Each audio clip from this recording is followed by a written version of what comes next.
Gabriel Bortoleto, mais um fim de semana, um pouco que a gente pode apontar as nossas armas, as nossas miras para a Sauber, mas dessa vez o próprio Bortoleto se coloca um pouco ali como o culpado da situação. Vale lembrar que antes da largada, você que não acompanhou a corrida, um grupo de pilotos acabou entrando nos pits para trocar os pneus intermediários para os slicks, entre eles Gabriel Bortoleto, que aconteceu nitidamente pela onboard.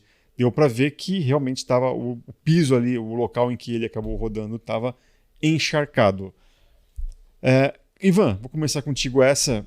Dá para você, independentemente do que o piloto falou, dá para apontar um erro majoritário ali da Sauber ou do próprio Gabriel que quis assumir alguma coisa ali? Falar, não, deixa eu tomar uma decisão até para seguir nessa evolução que ele vem tendo esse ano.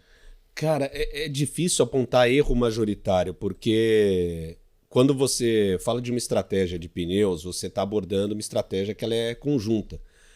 Não tem mais aquela história do engenheiro fala e o piloto baixa a cabeça e ouve. E me parece que entre o Bortoleto e o seu engenheiro há esse compartilhamento de informações, essa tranquilidade de você ouvir e de você falar. Então, eu colocaria um 50-50, não é querendo ficar no muro, mas é que eu não consigo isentar o Bortoleto da responsabilidade, como ele mesmo assumiu, que ao ouvir a informação ele preferiu, e também não consigo isentar a Sauber de dar essa solução, quando eu acho que a Sauber poderia esperar um pouco mais. Esperar naquela linguagem. Vamos ver como que os pilotos nas 2 primeiras voltas estão andando assim. Até porque você tem muita experiência em Silverstone. Então você sabe como o carro se comporta no asfalto. Tanto que eu vendo a corrida, né, e transmitindo a Fórmula 3 e a Fórmula 2, na hora que teve a informação, olha, o pessoal tá partindo para trocar para pneu. Eu fiquei olhando e conversando até com a minha esposa, eu falei, eu não entendo isso. Porque se a Fórmula 3 e a Fórmula 2 mostraram que quem tentou com pneu de pista seca e não estava no extremo do molhado, não estava extremamente molhado, estava úmido ainda, estava escorregando, imagina numa situação dessa em que você teve uma chuva e tem uma chuva iminente por vir. Então, para mim, eu não consigo colocar maior culpabilidade. Mas trago um outro ponto aqui. Faz parte também de um aprimoramento, de uma maturidade, de um processo de maturação maior do Bortoleto. Porque a partir disso ele entende que, por exemplo, o que ele poderia usar como estratégia na Fórmula 2 ou na Fórmula 3 não funciona na Fórmula 1. E essa responsabilidade que ele invoca, além desse momento que foi um final de semana para ele complicado, mas na Áustria, quando ele consegue os primeiros pontos e mesmo assim ele pede desculpas para a equipe porque ele sabe que ele conseguiria chegar ao Alonso, mostra que mesmo diante de todas as mudanças que passam na carreira dele, ele tem ainda muito foco, ele tem ainda muita tranquilidade para poder analisar e reconhecer que nesse momento ele pisou na bola, cometeu um equívoco, na próxima ele não vai errar. E até nesse momento de emoções muito afloradas da Fórmula 1, o cara pilotou bem uma corrida espetacular, o cara pilotou mal na outra corrida, uma porcaria. O que me chama a atenção é o Bortoleto, ele está nesse processo de evolução, e ele está nesse processo que ele vai aprendendo, vai entendendo, e cara, ele conquistou 2 títulos de Fórmula 3 e Fórmula 2 de maneira inquestionável. É um cara que ainda vai aprender. O Verstappen, por exemplo, quantas vezes a gente já viu o Verstappen no início da carreira dele cometendo erros bons? O Lewis Hamilton também. Não estou aqui antecipando, o Bortoleto tem um caminho para ser um grande piloto, mas não estou falando que ele vai ser um Hamilton ou Verstappen. Isso só o tempo que vai dizer. Mas a leitura tem que ser muito cadenciada, muito calma. Então, por isso, nesse meu entendimento, eu coloco 50-50. Mas numa próxima, acho que o Bortoleto não vai tomar a mesma decisão. E se for errar, vai ter um entendimento diferente diante daquilo que se apresenta. Eu acho que o que talvez eu colocaria, pode ser 50% para cada lado, mas o que eu acho que pega um pouquinho é a Sauber tendo ali as informações da meteorologia. Bom ponto. Porque todo mundo sabia ali, e o que fez, eu acho que muita gente permanecer com os intermediários vai chover daqui a 10 minutos, 15 minutos.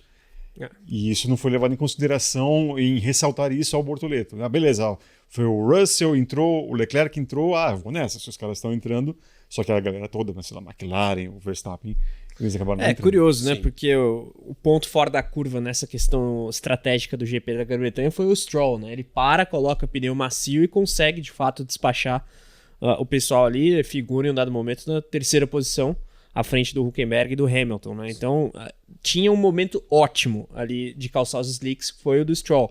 Só que ele não parou nessa volta de apresentação, né? Diferentemente do Russell, do Leclerc e do Bortoleto. Então, ele acabou pagando pato ali. Eu acho que sim, 50-50. Se você analisar até a comunicação via rádio, se aplica, porque ali ele ficou até um pouco sugestionado, porque na medida em que você entra no rádio, eles fizeram isso, o que você acha? Você tá meio que, tipo, tome aí você a decisão, tô te apresentando aqui um cenário que 2 pilotos, sei lá, se tivesse dito pra ele, o Latifi e o Mazepin pararam pra slicks, talvez ele não tivesse tido essa confiança. Mas, pô, Russell e Leclerc, ele já tava largando de 16º, então isso acaba tendo ali um elemento, sendo um elemento, né? Porque se ele tivesse em 8º, talvez ele falasse, não, vou ficar com o intermediário aqui, já tô na zona de pontuação, quis dar o pulo do gato e acabou dando errado. Então, esse é um aspecto muito importante, né? O Hülkenberg, por outro lado, né?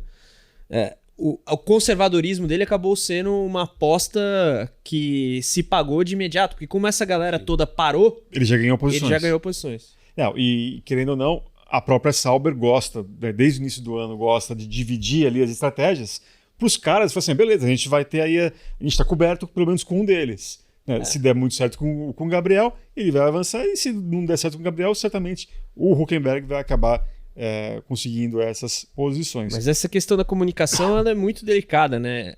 Acho que em situações de chuva sempre vem à mente aquele GP da Rússia de 2021, o caso do Norris, em que ele ficou na pista, acabou virando um sabão ali o asfalto de Sochi, e ele perdeu a vitória na época.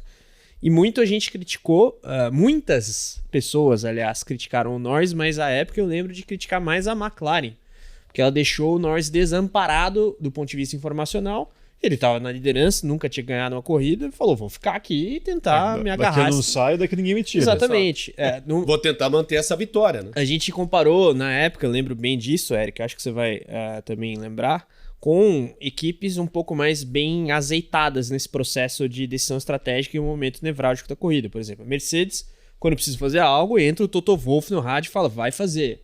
Entra, não tem discussão. Exatamente, entra. A Red Bull, mesma coisa. Por mais que o Verstappen possa espernear no rádio, a relação dele com o Gianpiero Lambiase, quando precisa ser literal, ela é. Então, talvez, pegando o gancho no que o Ivan disse, isso fique como um episódio para, num próximo momento, a equipe ter um processo mais claro. Sim. Claro que existem zonas cinzentas.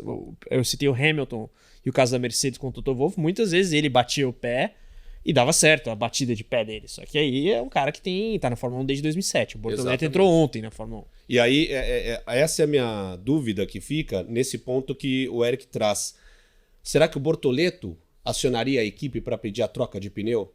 Então, eu acho que até pela imaturidade, ou ainda pelos primeiros momentos dele, eu não sei se ele teria já essa situação de assumir e jogar no peito essa responsabilidade. Então, mesmo tendo 50-50, esse processo de comunicação de informação e de leitura dos dados, ele tem que ser crucial. Tá, ok, o asfalto não está chovendo, mas como que está o comportamento, ou como que é a resposta do comportamento diante da leitura que a gente faz, não só da nossa equipe, mas das outras. É uma aposta interessante ou não? Porque a gente viu grande parte da galera, que a gente fica muito com o Stroll na cabeça, mas boa parte desses que quem parou na volta de apresentação, todo mundo se deu mal. Se deu mal, então... E é uma situação muito única, porque ali não tinha como você dar mais uma volta. Porque aí já seria largada, você tinha que parar naquele momento. Exatamente. E o último setor era o que estava mais molhado. Sim. Então, realmente, assim, não tô aqui passando pano pra ninguém, mas uma situação muito ativa. Numa corrida de chuva, você vai ter mais uma volta, alguém vai parar antes de você.